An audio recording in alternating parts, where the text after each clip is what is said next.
Bienvenue à Blessing Business Academy. Nous allons continuer ce que nous avons commencé depuis un bon bout, c'est-à-dire 100 jours pour maîtriser 100 définitions. Et aujourd'hui, nous abordons la 11e journée. À la 11e journée, nous allons aborder un autre élément très important d'ailleurs, qui se retrouve justement dans le bilan que nous avons défini à la première journée, mais qui semble échapper à la plupart des comptables, c'est-à-dire sa signification les échappe également, le traitement comptable aussi, il s'agit des subventions.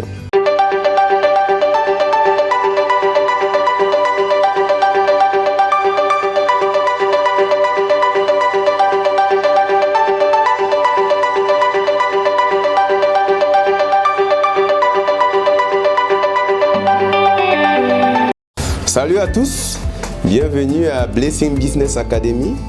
Nous allons continuer ce que nous avons commencé depuis un bon bout, c'est-à-dire 100 jours pour maîtriser 100 définitions. Et aujourd'hui, nous abordons la 11e journée. À la 11e journée, nous allons aborder un autre élément très important d'ailleurs, qui se retrouve justement dans le bilan que nous avons défini à la première journée, mais qui semble échapper à la plupart des comptables, c'est-à-dire sa signification les échappe également, le traitement comptable aussi, il s'agit des subventions. C'est quoi une subvention?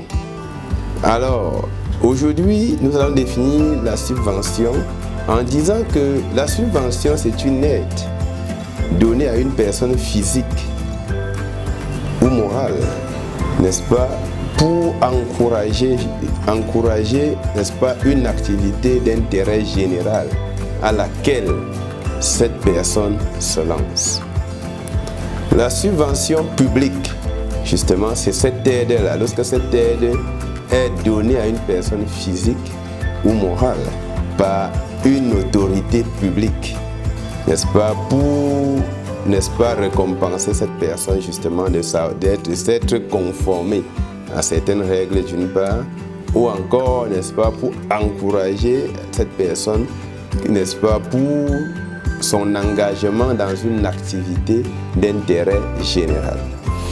Quelque chose de fondamental vient, n'est-ce pas, est relevé ici, ce qu'on appelle l'aide. Cela dit qu'une subvention n'est pas un prêt, donc elle n'est pas remboursable. Une subvention, justement, n'est pas une participation au capital, dont l'entreprise ne doit rien, n'est-ce pas, à l'entité étatique ou bien à la personne, n'est-ce pas, qui lui donne des subventions. Il faut que nous comprenions cela.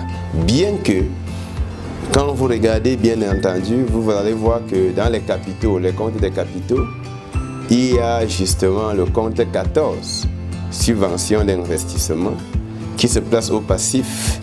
Et si on veut rester dans la logique de ce que nous avons dit tout à l'heure, on a dit, ou encore ce que nous avons dit par le passé, que le passif c'est l'ensemble des dettes. Les subventions justement qui se retrouvent au passif ne constituent véritablement pas des dettes.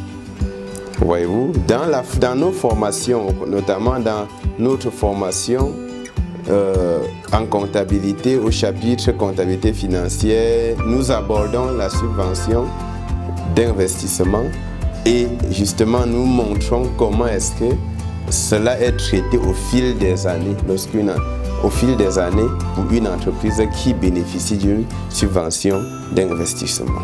Dans le cadre de cette définition, nous allons dire ici, en termes de typologie de subventions, qu'il existe plusieurs types de subventions. Nous avons les subventions d'investissement, nous avons les subventions qui sont enregistrées au compte 14 et entrent dans les capitaux propres du bilan.